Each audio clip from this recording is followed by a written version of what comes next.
Glory, glory, haleluya. Glory, glory, haleluya. Selamat pagi dan selamat hari Minggu. Berjumpa kembali dengan saya, James Mesak, dalam seri program rohani Pahlawan Alkitab. Suatu program rohani yang akan membahas kisah hidup tentang pahlawan-pahlawan iman di dalam Alkitab.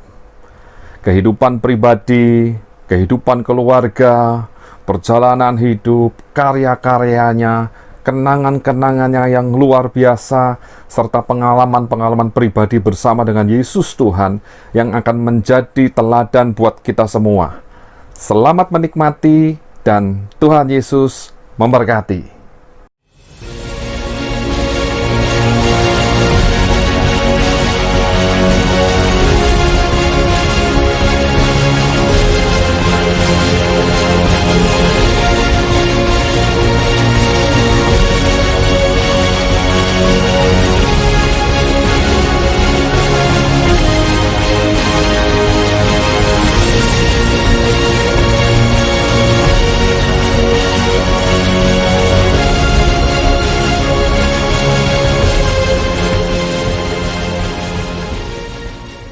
Shalom, selamat pagi Bapak Ibu Saudara dikasih Tuhan.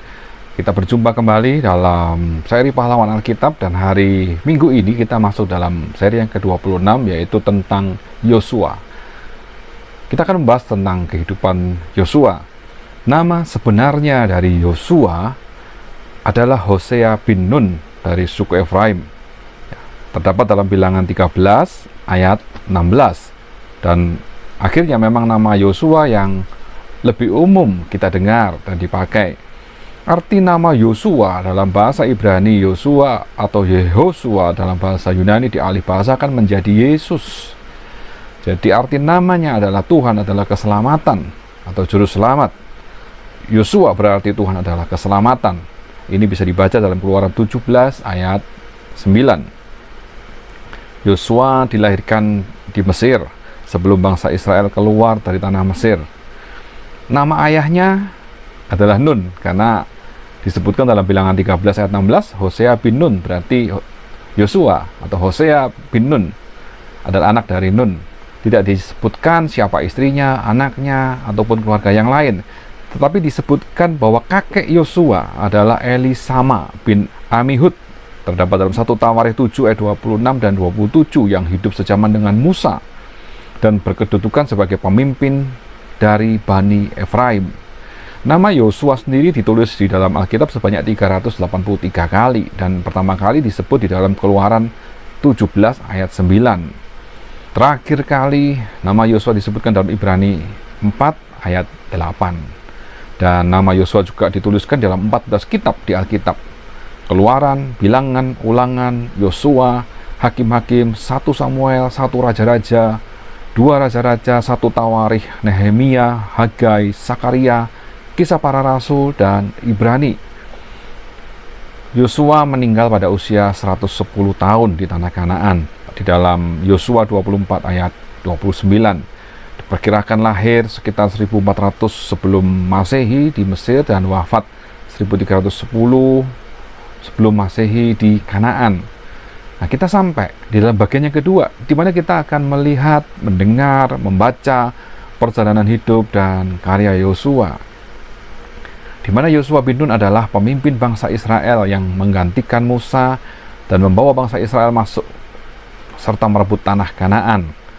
Sebelumnya memang Yosua adalah pembantu Musa dan menjadi salah satu dari 12 pengintai yang dikirim oleh Musa untuk melihat tanah Kanaan.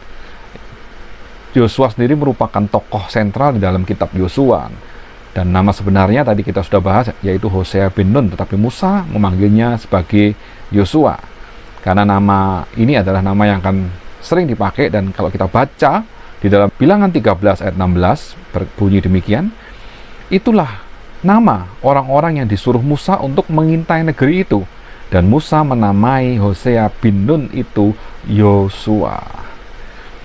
Dan bagaimana kisah perjalanan hidup Yosua? Perang melawan Amalek.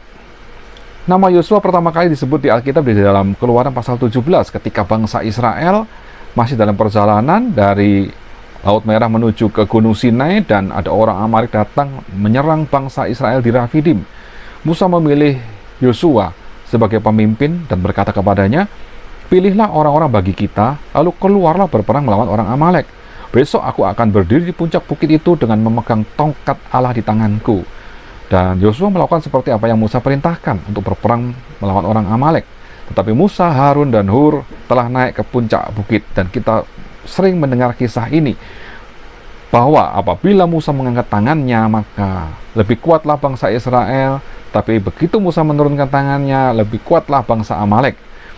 Sampai akhir tangan Musa menjadi penat, lalu mengambil sebuah batu untuk menopang tangannya, lalu Musa duduk di atas batu itu, lalu menyuruh Harun dan Hur untuk menopang kedua belah tangannya, seorang di sisi yang satu, seorang di sisi yang lain, sehingga tangannya tidak bergerak sampai matahari terbenam. Demikianlah Yosua mengalahkan orang Amalek beserta rakyatnya dengan mata pedang, di dalam Keluaran 17 ayat 13. Demikianlah Yosua mengalahkan Amalek dan rakyatnya dengan mata pedang. Kemudian berfirmanlah Tuhan kepada Musa, "Tuliskanlah semuanya ini dalam sebuah kitab sebagai tanda peringatan, dan ingatkanlah ke telinga Yosua bahwa aku akan menghapuskan sama sekali ingatan kepada Amalek dari kolong langit." Lalu Musa mendirikan sebuah mezbah dan menamai Tuhanlah panji-panjiku, dalam bahasa Ibrani yaitu Yahweh Nisi, atau yang kita sering dengar sebagai Yehova Nisi. Ia berkata, tangan di atas panji-panji Tuhan, Tuhan berperang melawan Amalek turun-temurun. Lalu di dalam kisah berikutnya, bagaimana Yosua menunjukkan sebagai memposisikan diri sebagai abdi Musa, dan diceritakan dalam Keluaran 24, di mana sejak perang melawan Amalek, maka Yosua menjadi orang kepercayaan dari Musa. Kita baca dalam Keluaran 24 ayat 12 sampai 14. Tuhan berfirman kepada Musa, "Naiklah menghadap aku ke atas gunung dan tinggallah di sana.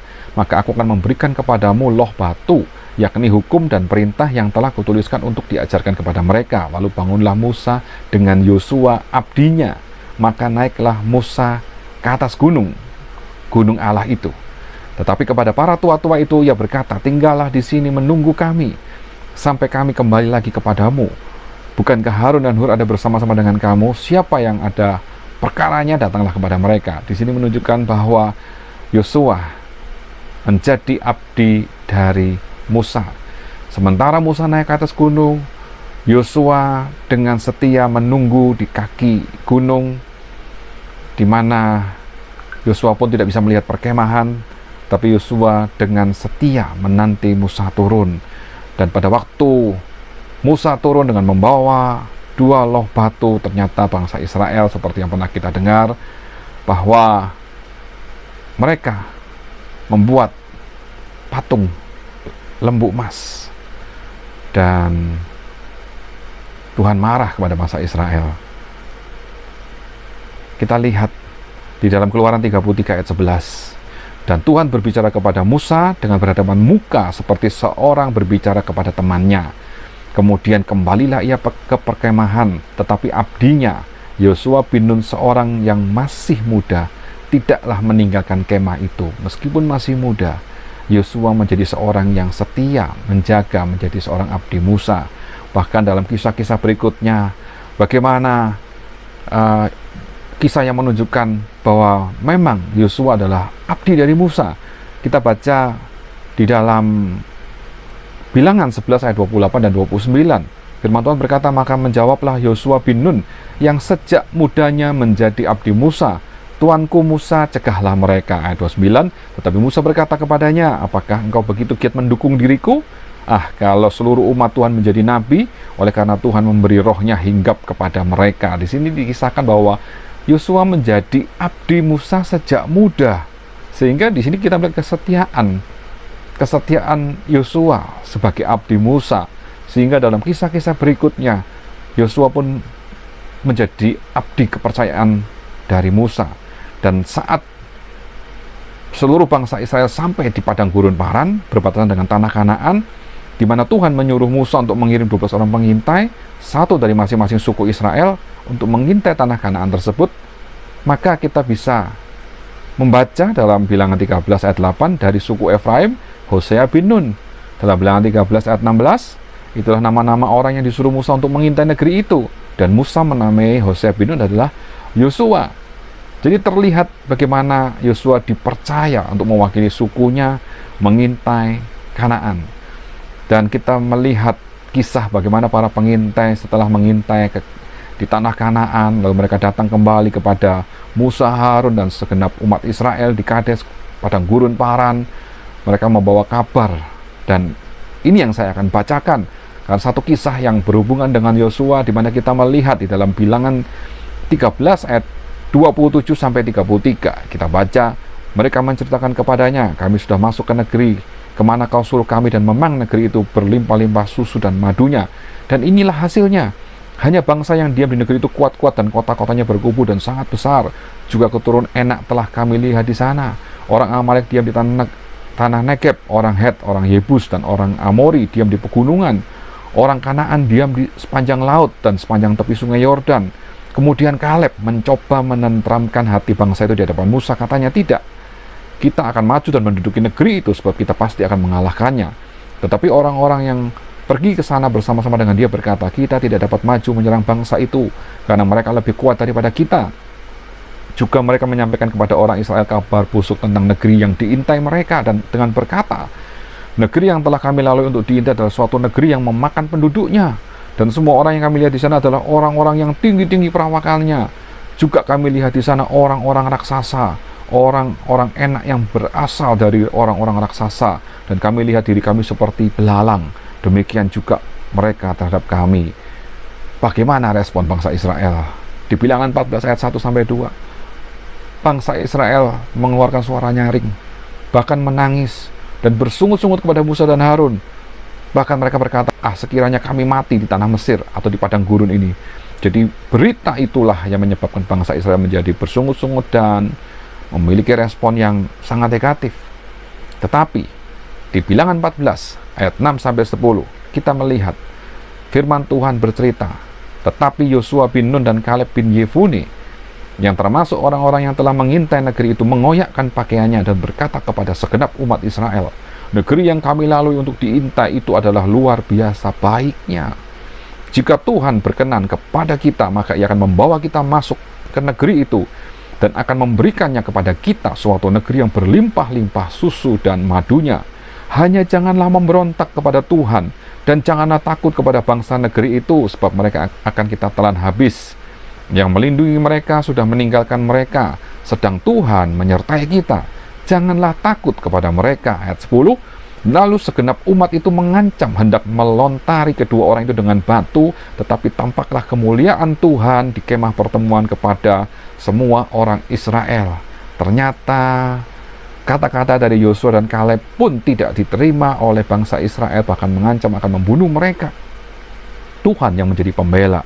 Akibat bangsa Israel bersungut-sungut, akibat bangsa Israel tidak percaya bahwa Tuhan yang akan memimpin mereka memasuki tanah Kanaan, maka Tuhan murka, dan Tuhan berkata dalam Bilangan 14 ayat 29 dan 30, di padang gurun ini bangkai-bangkaimu akan berhantaran, yakni semua orang di antara kamu yang dicatat, semua tanpa terkecuali yang berumur 20 tahun ke atas, karena kamu telah bersungut-sungut kepadaku bahwasanya kamu ini tidak akan masuk ke negeri yang dengan mengangkat sumpah telah kujanjikan akan kuberi kamu diami, kecuali Kaleb bin Yefune dan Yosua bin Nun.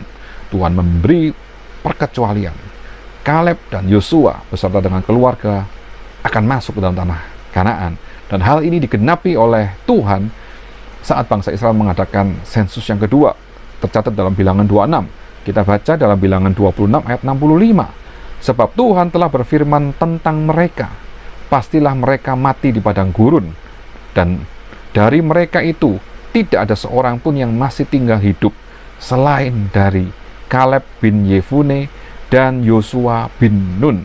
Di sini kita melihat bagaimana Kaleb dan Yosua menjadi orang yang dipercaya oleh Tuhan untuk membawa bangsa Israel masuk ke dalam tanah Kanaan, khususnya Yosua yang menggantikan Musa.